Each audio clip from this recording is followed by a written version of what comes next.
എല്ലാവർക്കും പത്തരമാറ്റിൻ്റെ ഇന്നത്തെ പുതിയ വിശേഷത്തിലേക്ക് സ്വാഗതം. അങ്ങനെ ഇന്നത്തെ എപ്പിസോഡിൽ ആദ്യം കാണിക്കുന്നത് ജലജയും അഭിയും തമ്മിലുള്ള സംസാരമാണ്. നമ്മൾ അവൾക്കെതിരെ എന്ത് ചെയ്താലും പൊളിയുകയാണല്ലോടാ. ഏതോ ചാരന്മാർ നമ്മുടെ നീക്കങ്ങളൊക്കെ ശ്രദ്ധിക്കുന്നുണ്ട് എന്നാണ് എനിക്ക് തോന്നുന്നത്. ആ അനാമികയുടെ അച്ഛനും അമ്മയ്ക്കും വരാൻ കണ്ടൊരു നേരം, അവർ വന്നില്ലായിരുന്നെങ്കിൽ അത് അവൾ തന്നെ കഴിച്ചേനെ എന്നൊക്കെ പറയുകയാണ് നമ്മുടെ ജലജ. അപ്പോൾ അഭി പറയുന്നുണ്ട്, അത് മനസ്സിലാക്കിയിട്ടാകണം ദൈവം അവരെ ഇങ്ങോട്ട് തള്ളിവിട്ടത്. അപ്പോൾ അങ്ങോട്ടേക്ക് നവ്യ വന്ന് ചോദിക്കുന്നുണ്ട്, എന്താ രണ്ടുപേരും തമ്മിൽ ഒരു ഗൂഢാലോചന? ഇത്തവണയും വിചാരിച്ച പോലെയൊന്നും കാര്യങ്ങൾ നടന്നില്ല അല്ലേ? അപ്പോൾ ജലജ ചോദിക്കുന്നുണ്ട്, എന്താ നീ അങ്ങനെ പറഞ്ഞത്? അപ്പോൾ നവ്യ പറയുന്നുണ്ട്, നയനക്കും ആദർശിനും എന്തെങ്കിലും സംഭവിക്കട്ടെ എന്ന് കരുതി നിങ്ങൾ തന്നെയാണ് പൊടി കലർത്തിയത്. നിങ്ങളാണ് ആ കർമ്മം ചെയ്തതെങ്കിൽ നിങ്ങളുടെ മകനും ഇത്ര നേരം മരണവെപ്രാളം കൊണ്ട് ഓടുകയായിരുന്നു. കൂട്ടത്തിൽ മറ്റു 3 പേരുമുണ്ട്. നിങ്ങളും കൂടി ഉണ്ടായിരുന്നെങ്കിൽ എണ്ണം കണക്കായേനെ.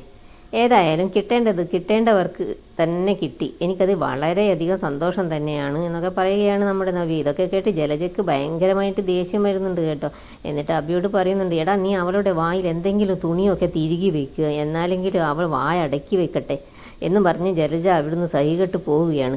പിന്നെ കാണിക്കുന്നത് നന്ദുവിൻ്റെ വീടാണ്. നയന നന്ദുവിനെ ഫോൺ വിളിച്ച് അന്വേഷിക്കുകയാണ് ആ അൺനോൺ നമ്പറിൻ്റെ കാര്യങ്ങളൊക്കെ. അപ്പോൾ നന്ദു പറയുന്നുണ്ട്, ഇല്ല ചേച്ചി, അത് ശരിയായിട്ടൊന്നുമില്ല, അവർ ലീവിലായിരുന്നു, നാളെ പറയാമെന്ന് പറഞ്ഞിട്ടുണ്ട്. പിന്നെ കാണിക്കുന്നത് ദേവയാനി ഫോണിൽ നയനയുടെ ഫോട്ടോ നോക്കിക്കൊണ്ടിരിക്കുകയാണ്. എന്നിട്ട് മനസ്സിൽ ഇങ്ങനെ പറയുന്നുണ്ട്, ഇവളോടുള്ള എൻ്റെ സ്നേഹം കൂടിയത് കൊണ്ടാണോ എന്നറിയില്ല, ഓരോ ദിവസവും ഇവളുടെ സൗന്ദര്യം കൂടിക്കൊണ്ടിരിക്കുന്നത് പോലെ തോന്നുന്നു. എത്ര നിഷ്കളങ്കമായ മുഖമാണ്, അതുപോലെ തന്നെയാണ് ഇവളുടെ മനസ്സും. എന്നിട്ട് ഏറെക്കാലം ഞാൻ അവളെ തിരിച്ചറിഞ്ഞില്ലല്ലോ എന്നൊക്കെ ഓർക്കുകയാണ്. എന്നിട്ട് ഫോണിൽ ആരെയോ വിളിക്കുകയാണ്. ചാനലിൽ വർക്ക് ചെയ്യുന്ന ഒരു പെൺകുട്ടിയാണത്, ദേവയാനിയുടെ ഉറ്റ സുഹൃത്തിൻ്റെ മകളും. എന്നിട്ട് അവളോട് പറയുകയാണ്, മോള് ചാനലിൽ കൂടി എൻ്റെ മരുമകളെ ഒന്നുകൂടി പ്രസക്തിയാക്കണം. നയനയുടെ വൈറലായ വീഡിയോ അതിൻ്റെ അടിസ്ഥാനത്തിൽ ചാനലിൽ കൊടുത്താൽ മതി എന്നൊക്കെ പറയുകയാണ്. പിന്നെ കാണിക്കുന്നത് ജയനും ആദർശും ഒക്കെ TV കാണുകയാണ്. അപ്പോഴാണ് അതിലേക്ക് നയനയുടെ വൈറലായ വീഡിയോയും മൂർത്തീസ് ജ്വല്ലറിയെ പറ്റിയൊക്കെ പറയുന്നത്. അത് കേട്ട് എല്ലാവരും അങ്ങോട്ടേക്ക് വരുന്നുണ്ട്. ജലജയും ദേവയാനിയും നവ്യയും നയനയും ഒക്കെ അങ്ങോട്ടേക്ക് വരുന്നുണ്ട്. നയന നെക്ലേസ് അണിഞ്ഞിരിക്കുന്ന വീഡിയോ ഒക്കെ കാണിക്കുന്നുണ്ട്. ഇതൊക്കെ കണ്ട് ജലജയ്ക്ക് പറയേണ്ടതില്ലല്ലോ, അവർക്കത് സഹിക്കാനേ കഴിയുന്നില്ല.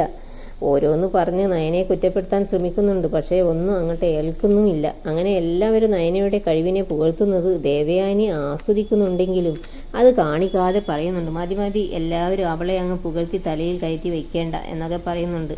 അങ്ങനെ പിന്നെ കാണിക്കുന്നത് നന്ദുവിൻ്റെ വീടാണ്. അവരും ഈ വാർത്ത കേൾക്കുന്നുണ്ട്. എല്ലാവർക്കും വളരെ സന്തോഷമാവുകയാണ്.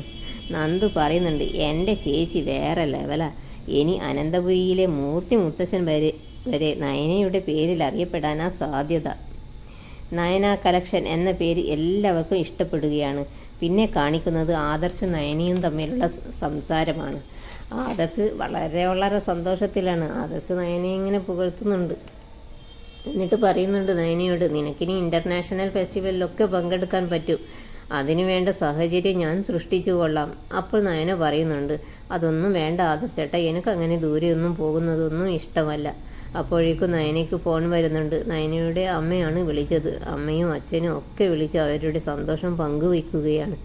നയനയുടെ ഉയർച്ചയിൽ അവർക്കെല്ലാം അതിയായ സന്തോഷമുണ്ട്. അങ്ങനെ ആദർശിനോട് നയനയുടെ അച്ഛൻ സംസാരിക്കുന്നൊക്കെ ഉണ്ട്. എന്നിട്ട് പിന്നെ ഫോൺ വെക്കുന്നതാണ് കാണിക്കുന്നത്. പിന്നെ എന്നിട്ട് കനക ഇങ്ങനെ പറയുന്നുണ്ട്, കല്യാണ സമയത്ത് പുരോഹിതൻ പറഞ്ഞതൊക്കെ ഓർമ്മിക്കുകയാണ് കനക. എന്നിട്ട് പറയുന്നുണ്ട്, മൂർത്തീസ് ജ്വല്ലറി ഇനിയും ഒരുപാട് ഉയരത്തിൽ പോകും, അതിലൊക്കെ നമ്മുടെ മോളുടെ ഒരു കയ്യൊപ്പും ഉണ്ടാകും. ഇതോടുകൂടി ഇന്നത്തെ എപ്പിസോഡ് ഇവിടെ അവസാനിക്കുകയാണ്. വീഡിയോ കണ്ട് ഇഷ്ടപ്പെട്ടെങ്കിൽ സബ്സ്ക്രൈബ്, ലൈക്ക് ഒക്കെ ചെയ്യാൻ മറക്കല്ലേ. Thanks for watching.